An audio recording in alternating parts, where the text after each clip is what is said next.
Have you ever wondered why, at the exact moment you panic sell your gold out of fear, the price skyrockets like an arrow just one day later?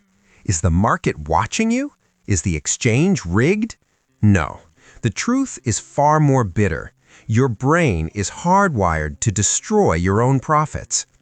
In this video, I'll reveal the biological trap inside your head that's costing you a fortune and the data-driven secret to finally escaping the buy high, sell low nightmare. To understand why you fail, first look at the staggering price of running away. These are the numbers that will make your skin crawl. Let's go back 56 years. Since 1970, if you simply bought gold and did absolutely nothing, no checking charts, no listening to gurus, no panic, you would have earned an average compounded return of about 9.1% per year. That's a phenomenal result. It turns a modest investment into a fortune over 5 decades. But here is where the nightmare begins for the market timers. Let's say you tried to be smart. You jumped out of the market because the news looked grim or the chart dipped. And let's imagine that by doing so, you accidentally missed just only one of gold's best performing days each year. What happens to that 9.1% return? It doesn't just drop a little, it collapses to 3.94%. Think about that. Missing a single day of action per year cuts your lifetime wealth by more than half. At 3.94%, you aren't even building wealth anymore. You are barely keeping pace with the consumer price index. You are running as fast as you can just to stay in the same place. But it gets even more brutal. What if you missed the 2 best days each year? Your return drops to a pathetic 0.13%. That is essentially zero. You've held an asset for 56 years, endured all the stress, and ended up with nothing to show for it. If you miss 3 days, you're officially losing money. This brings us to a terrifying mathematical reality. 98.4% of gold's total performance over the last half-century came from just its 2 best days every year. Now, I know what you're thinking. I'll just stay in for the good days and hop out for the bad ones. It sounds logical, right? But the market has a wicked sense of irony. There is a phenomenon called volatility clustering. In plain English, the best days and the worst days are almost always conjoined twins. They happen right next to each other. Take the year 2014. Gold's worst day of the entire year was Friday, November 28th. If you were a typical investor, you saw that crash and panicked. You probably spent the weekend telling yourself you needed to get out before Monday got worse. But what happened on Monday, December 1st? Gold opened with its best day of the year. If you jumped out on Friday to save yourself, you missed the recovery on Monday. You locked in the loss and missed the gain. We saw the exact same pattern in 2000. Friday, February 4th was a massive up day, nearly 10% gains. Everyone felt like a genius. But immediately after the weekend, gold suffered its worst day of the year. Even looking at our current year, 2026, on January 30th, gold dropped 9%. It felt like the sky was falling. But on the very next trading day, February 2nd, it surged back over 6%. This isn't a coincidence, it's a pattern. In 56 years of data, there are at least 10 instances where the best and worst days occurred within a single week of each other. Statistical randomness would suggest this should only happen twice. This means it is 5 times more likely than chance that your best day is hiding right behind your worst day. The logic is inescapable, yet most people refuse to accept it. They believe they can dance between the raindrops without getting wet. They think they can predict the exact 48 hours out of 365 days that will provide 98% of their returns. But as the data shows, if you are not there for the crash, you will not be there for the rocket ship. You cannot have one without the other. This isn't just a financial theory, it's a mathematical trap. So, if the numbers are this clear and the cost of being out is so devastatingly high, why do we keep doing it? Why does a rational human being with access to 56 years of data still hit the sell button at the exact moment they should be holding tight? To find that answer, we have to look away from the price charts and start looking into the dark, wet tissue of the human brain. Because the real enemy isn't the Federal Reserve or a market crash. The real enemy is a small, almond-shaped piece of your anatomy that is currently screaming at you to fail. But why do we keep doing this even when we know it's wrong? The answer doesn't lie in the candlestick charts or the macroeconomic reports. It lies in a tiny, almond-shaped part of your brain called the amygdala. For thousands of years, the amygdala has been your best friend. It's the part of the brain responsible for your fight or flight response. When our ancestors saw a saber-toothed tiger in the bushes, the amygdala didn't sit around and perform a cost-benefit analysis. It sent a jolt of cortisol and adrenaline through the body, screaming, "Run! Get out of there now!" In the wild, that split-second panic saved your life. But in the modern gold market, it's a financial death sentence. When you open your portfolio and see a sea of red, when gold drops 5% in a single afternoon, your amygdala doesn't see a buying opportunity or market volatility. It sees a predator. It perceives that falling price as a direct threat to your survival. Your heart rate increases, your palms get sweaty, and that ancient part of your brain starts shouting at you to do the only thing it knows how to do to stop the pain: escape. You hit the sell button, not because it's a logical decision based on 56 years of data, but because your brain wants to stop the stress. The moment you sell, your amygdala relaxes. The threat is gone. You feel a temporary sense of relief until, of course, the market rebounds 2 days later and you realize you've just locked in your losses and missed the gain. This is what psychologists call the illusion of control. We like to believe we are rational pilots navigating the market with skill and foresight. We tell ourselves we are timing the market to avoid the dips, but the truth is much more humbling. You aren't timing the market, you are simply reacting to your own neurobiology. You are a passenger in a vehicle driven by a caveman. Think about the irony here. We spend hours researching the Federal Reserve, debt-to-GDP ratios, and geopolitical tensions in the Middle East. We think we are making informed decisions. But in reality, when the pressure is on, all that sophisticated analysis gets bypassed. Your high-level prefrontal cortex, the logical part of your brain, gets hijacked by that tiny almond in your skull. The illusion of control makes you feel like you're taking action to protect yourself. "I'm getting out until things stabilize," you say. It sounds so professional. It sounds so smart.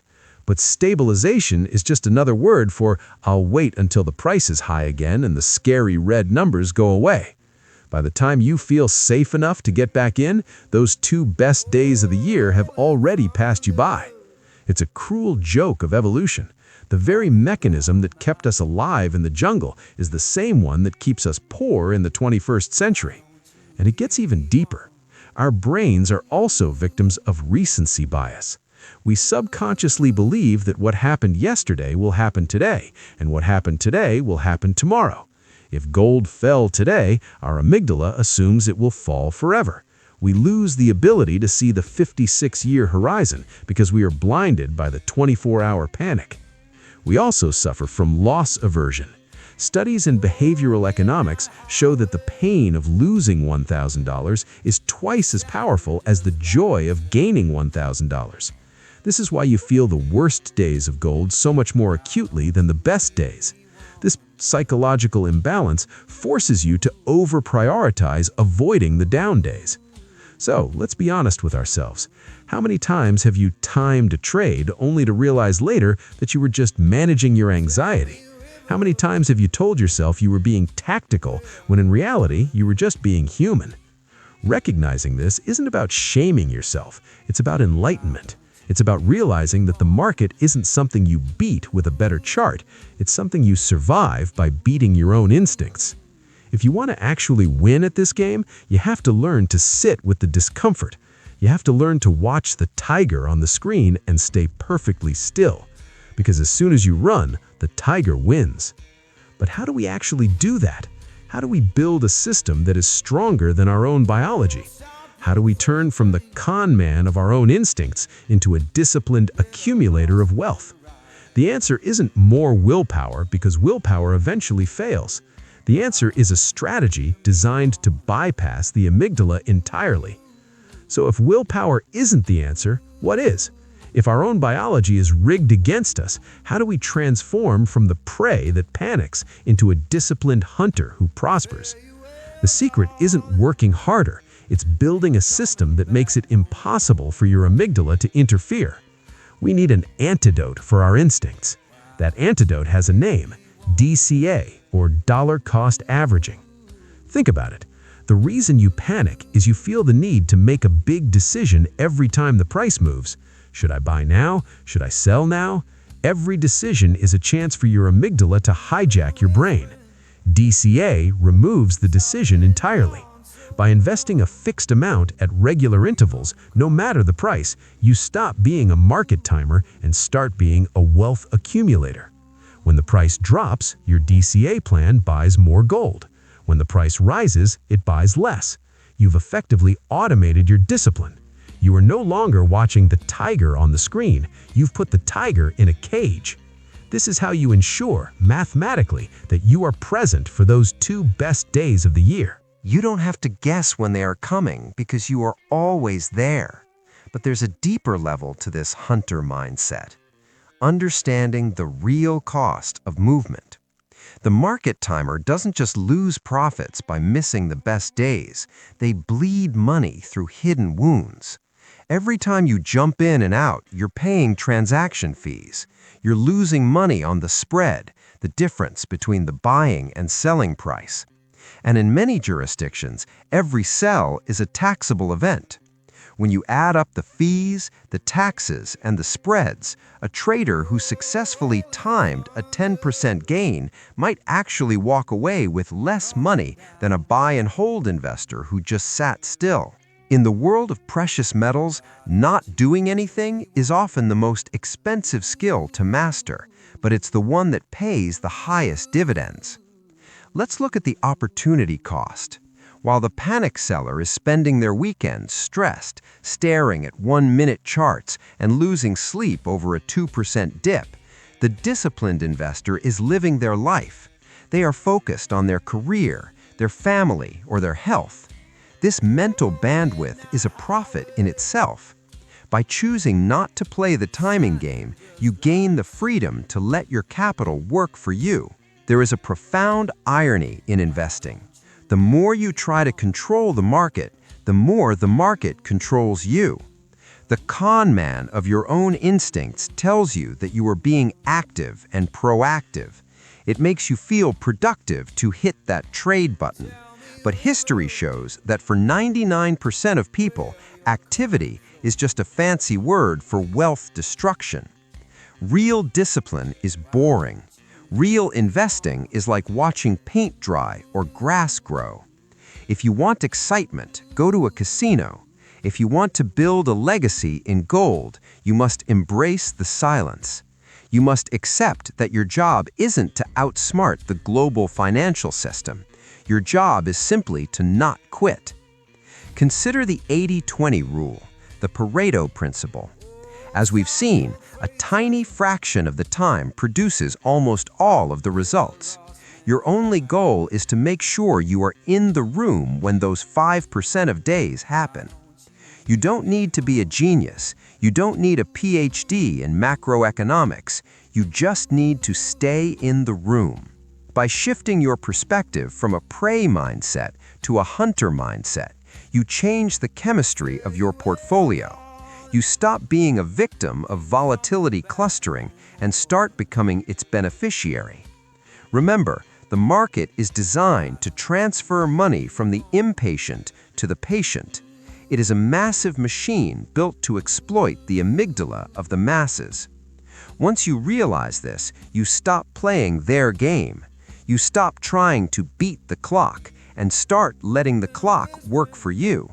So we've looked at the brutal numbers, we've unmasked the biological culprit in your brain, and we've laid out the strategy to bypass it. But there is one final piece of the puzzle. What happens when the next big crash actually hits? Because it will.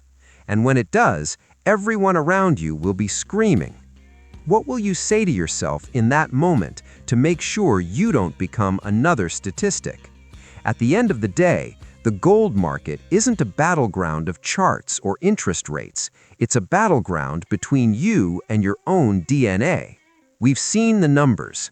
We know that 56 years of history prove one thing. Wealth isn't built by the fastest traders, but by the most patient survivors.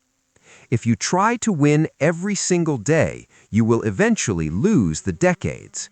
Because the secret to that 9% annual return isn't being right all the time. It's simply being there during the 48 hours each year when the magic actually happens. So ask yourself this: if the market crashes by 10% tomorrow morning, who will you be? Will you be the person who hits the sell button to stop the temporary pain in your chest, feeding your amygdala but starving your future?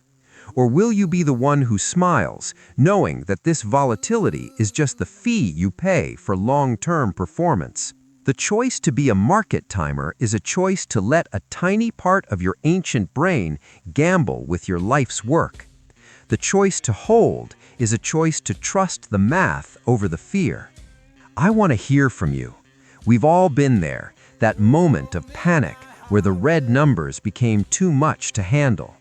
Be honest, what was your most painful sold at the bottom experience? What did you learn from it? Share your story in the comments below. Let's dissect those moments so we don't repeat them. And if you're ready to stop being the prey and start being a disciplined investor, hit that subscribe button. It's time to stop watching the clock and start letting the clock work for you. Thanks for watching, and stay disciplined. I'll see you in the next video.